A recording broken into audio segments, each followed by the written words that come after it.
Assalamu alaikum wa rahmatullah. My name is Adam Ata'ullah Bensaid, and I work as a senior manager in the cabinet of the Islamic Conference Youth Forum for Dialogue and Cooperation.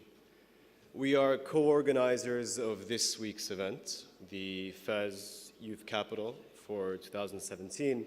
And I'd like to begin by thanking the organizers and the attendees, the various youth delegates, and the excellent speaker for your wonderful contribution on this most important subject. Also, from ICYF-DC side, we'd like to thank the Moroccan Ministry of Youth and the King for his high patronage of this event and making this event a possibility. We've been discussing this for some time and emphasizing the necessity of holding a forum such as this in the context of our times today.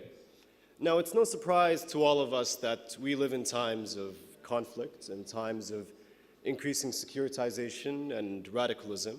And the question that is always posed to us on the policy level, in the civil society domain, in governance, in academia, is what can we do about this? Now, the issue here is not so much a one-stop solution that can solve the problem of radicalism in one go, but we must begin with understanding the roots of radicalism per se. And often as we go through the domain, we'll hear the same analysis over and over again, that radicalism is a product of economic deprivation. It's a product of radicalization through online means, dissatisfaction with the government, disenfranchisement, and so on. But where does this actually come from? It's a complex situation. And this is the state of the times we live in, increasing complexity. Through the rise of globalization, through modernity, and the challenges that modern times pose to us, the challenges we face are no longer linear, they're no longer simple. We cannot solve them with a single policy package, a single resolution, or a single law. Rather, challenges are linked to each other. And I'll give you an example. The black markets, for example, crime. We don't often think of the role of crime in terms of promoting radicalism and terrorism. However, human trafficking, smuggling, weapons smuggling is a major source of financing for radical organizations and groups. In the same context, the lack of available jobs, poor education, the divide between education and the market is a reason for youth to be disenfranchised with governance, and this in itself is a reason for youth to seek other sources of inspiration. And this is where I'd like to focus today, the narrative that governments provide their youth. Now, the common dialogue that we hear in our countries is one of the youth are important. Youth should be engaged in society. Youth should be constructive, civic agents in society to build their countries and do their best. And we are all for this, but we've been promoting and pursuing the same policies for nearly 30 years. And I ask you, where has it gotten us? I do not undermine this policy as saying that it is invalid. Rather, it is necessary. However, we need to do more. And in this sense, the narrative is what comes in. Let's ask ourselves, what is it that drives a young man, an intellectual, an academic, a professional, an engineer, into joining the ranks of radical, violent extremist groups? Maybe it's for economic reasons, maybe not. But the large majority of these youth who pursue these violent ends pursue it for the sake of self-satisfaction and fulfillment, because they feel they are lacking something meaningful in their lives, because they are caught in a position between traditionalism that is imposed on them by society that they inherit, and a future that they do not know how to address. And here is an interesting concept I'd like to get to, which is that of relative deprivation. We all suffer from some form of deprivation in our societies. Maybe economic conditions are not opportune. Maybe it's hard finding a job after graduation. Maybe a young man wants to get married and can't find housing or something stable for his future. Therefore, youth look at the situation with the incredible energies and dynamism that they have, and they ask themselves what needs to change. The large majority of us grew up with the narratives of our countries as great nations. We grew up with the traditions of living according to a glorious civilizational past. We are here in Fez today. It's a center of civilization and culture. And we grew up with these stories and these narratives of a golden age, of better times, of the strength of the Muslim world, of the power of our states, of nobility and honor and these golden ideals. And when we compare them to reality under the international system, post-Westphalia, we're often left wondering what went wrong. Whether you're an Islamist or a modernist or a communist or a social, any ideology you belong to, there is always this golden age thinking that goes along.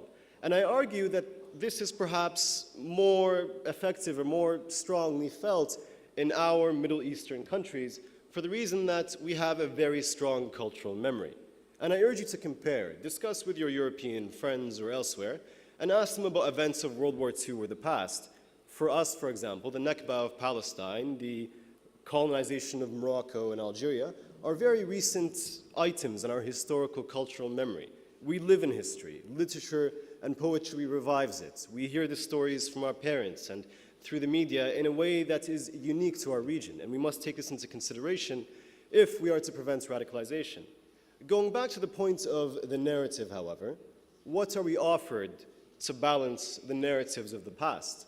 Be a good citizen, a law-abiding citizen, work hard. Is this enough to quench the thirst of the spiritual or quench the thirst of meaning that youth are looking for? Everybody wants to be meaningful, to live a meaningful life. This is transcendence of the self. This is what it means to live a meaningful, good life. The Greeks have been talking about it for God knows how long. We have simply continued the process. Everybody wants to live a life that is meaningful, that is well-lived, that is good, that is just, without injustice. And therefore, it falls back on the countries themselves, I believe, to engage their youth in narratives other than the ones that we present today. Let's go back 40 or 50 years. Traditionalism was something that was very enrooted in our societies. We did not engage necessarily with the future because we accepted the status quo as was, and it was a very comfortable, safe space. Now we live under assault. Media hegemonies from outside, changing ideals, identity crises, people living outside and coming back. Who am I? The youth asks. And in the void or the vacuum left by an absence of a strong dominant narrative, engaging youth of all sides to build for the future, youth will feel disenfranchised. It is not enough to say that the voting polls are open, youth please vote. This has been around for as long as we can remember. Did it actually make a difference though? No, youth must be engaged. And engaging youth, we believe at ICYF-DC, is not a simple matter of opening the doors and saying, whoever wants to be politically active or to be civically engaged, come forward. No, it is the governance that must go to youth and engage them. Because otherwise, especially in the current trend of things, youth have lost trust in governance in a large portion of the world. The burden is on governance in this regard. But to go back to the point of deprivation, and please remind me about the timing here, we'd like to be precise. To go back to the point of deprivation, it is not a matter of the absence of jobs or the absence of opportunities for self-fulfillment. It is one of relative deprivation, a deprivation that compares to the glories of the past and to the potential of the future and what may be. And in this end, the burden is not only upon governance to show the youth and identify for them mechanisms and maneuvering for action, but rather for the youth themselves to construct new narratives and new futures, possible futures for themselves and their countries. Often I speak to youth and they tell me that yes, we want to make change, we want to be good members of society and citizens, but when I ask them, what are you doing about it? Well, they tell me we're active in civil society. We participate in NGOs, we go to debate clubs and MUN and Model OIC. This is all well and good, and it develops the capacity of youth for larger action. But the reality remains that we have forgotten how to organize, never learned to strategize, and remain in the same circles that we live in today without necessarily pushing the boundaries. And this is problematic. How many of our youth today, the ones present here or elsewhere, actively seek networking and development of themselves beyond the comfort circles they live in? How many of them actively seek to engage in policy and decision-making? Is activism for activism's sake enough? We must ask ourselves this. Or is it a matter of learning what actually happens in governance before we judge it? Do we know the pathways to policy decision-making? I'm a youth. I want to change things around me. How do I go about doing that? Often the question posed to youth is, I don't know. Power is dirty or politics is dirty. Immediate labels that are not constructive at all. So again, the burden here falls on the youth. What are you doing to engage and to change and to make a difference?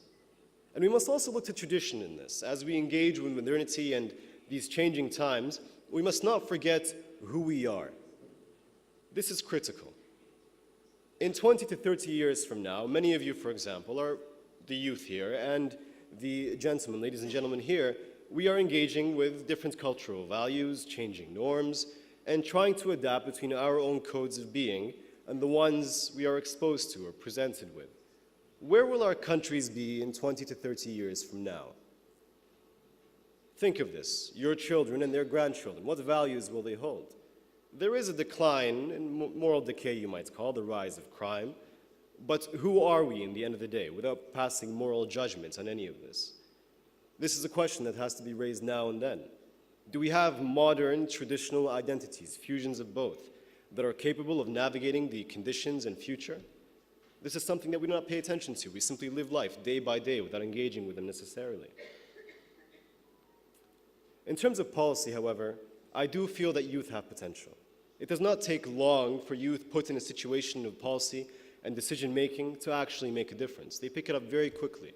It's simply the lack of opportunity, the lack of identification of the means to making a change, and the lack of political will. And of course, Morocco represents an excellent example of the opposite. Morocco has been very effective in engaging its youth constructively, in preserving traditional values and traditional state structures, and preventing the rise of radicalism, which is part proactiveness and part consciousness of the youth, not to mention high levels of education. This is an example that I personally believe should be emulated elsewhere, in neighboring countries and across the Muslim world. But we come back now to the question of the future, and let us all ask ourselves here, is the situation imminent? Is it critical? We see the fall of terrorist organizations now in Iraq, and some of us might actually think that this is the end. There is nothing to worry about from here on. But I tell you that things will get worse before they get better. We have yet to navigate more critical challenges of environment, of water scarcity and supply with rising temperatures. We have yet to develop our countries effectively. The Muslim world has 1.7 billion souls in it. This is a massive number. 500 million of them are youth. This is a youth bulge that no other geographic distribution outside of the OIC has. This youth bulge is instrumental in infrastructure development and came at a time in Europe when they underwent the Industrial Revolution. Have we gone through ours? What happens in 30, 40, 50 years when this current youth bulge becomes an elderly bulge? When our fertility rates, which continue to fall, continue to decline? What will we do about our societies then? What about issues of healthcare, of genetics, of viral outbreaks and epidemics? These are questions that are tangible and concrete and non-political, and I urge the youth in their respective domains to engage with them.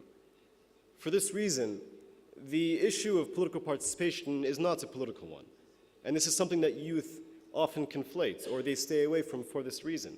In your respective domain, you can do so much, and you may often underestimate this.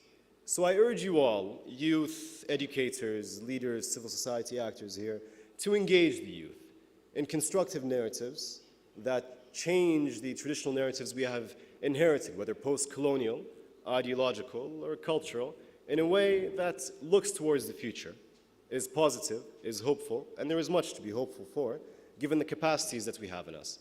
And let us remember that ours is a legacy of hope, and ours is a legacy of strength. 1.7 billion people is a lot, and you can do a lot with them. Imagine of the 500 million youth we have now, and this number will increase, if every single one of them made one small change in their societies, what could we actually achieve? So engagement, dedication, and hope. I thank you all for your attendance, and I wish you an excellent day.